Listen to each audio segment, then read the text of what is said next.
pag-asang muling darating.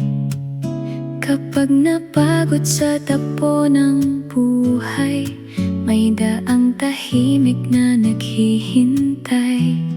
Bitbit ang saya, bitbit ang mithiin, kasabay ng hanging marahang damhin. Sa bawat liko may bagong tanawin, bawat paglalakbay baon sa damdamin.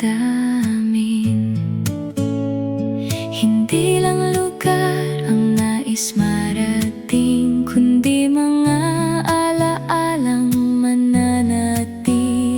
Sa bawat lakbay may bagong kulay na sa alaala'y laging mabubuhay. Tyravels, tara, lakbay tayo, tuklasin